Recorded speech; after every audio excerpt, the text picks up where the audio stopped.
so big, so strong and so mighty. There's nothing I can handle you for you. Good morning, pupils. Good morning, Mrs. Hardy. Good morning, friend. Good morning. All right, how are you doing? Very well, thank you. And you? Oh, I'm doing very well. Welcome to our grammar class. And this afternoon, we are going to be looking at the topic, the use of these and those. Everybody say the use of these and those. And those. In our last class on the use of this and that, we said we use the word this for singular objects that are close to us, isn't it?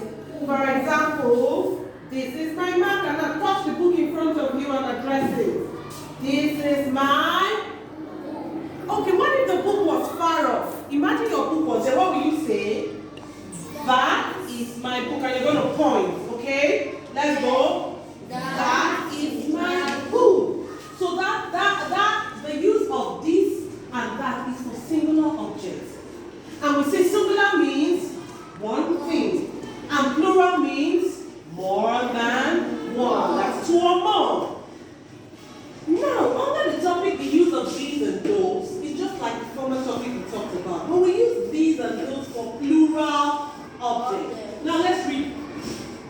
These is used for plural objects that are close to the speaker. For example, these are markers. How many markers do we have? 3. So is this singular or plural? It's plural. So do we call it marker or markers? Markers. So if I want to refer to it, I will say these are my markers. Isn't it? Yes. Good. And that's why we reiterate. Look at the example on the board. How many cups do we have here? 2. So let's read it. These are my cups. How many balls do we have here? 3. So let's read it. These are my balls. So we use the word these for plural object that is close to the speaker. Now let's look at the next word, those. Now let's read everybody. Those is used for plural objects that are far from the speaker. And remember, when we are using that, we use a pointer. So back to the plural form, those, we use a pointer. For example, the stack of books on the table belongs to me, but because I am far from the book, I will address it as those are my book, isn't it? Yes. If I want to talk about your bags across the shelf, I'll say those are your bags. But if I was talking about one person's bag, like Michelle's bag, I'll say that is Michelle's bag because it's a singular person. But when it comes to plural, and a lot of people will say those are their bags. Now let's look at the example on the board. We have 2 cups. And imagine the cup is far off. So we use the description of an arrow. So we point and say, those are my cups. Those are my balls. So I'm going to ask you a simple question. Who do I call now? Daniel. Not Daniel, get up. Now imagine these books are yours.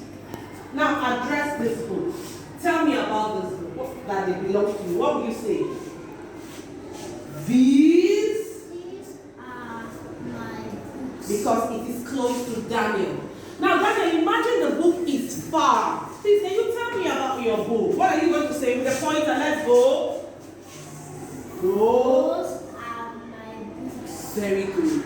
So back in your work, the arrow represents that it is far off.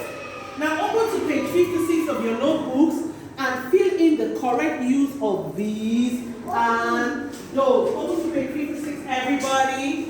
All right, till I come your way next time. Aggie Stellar's class. Bye.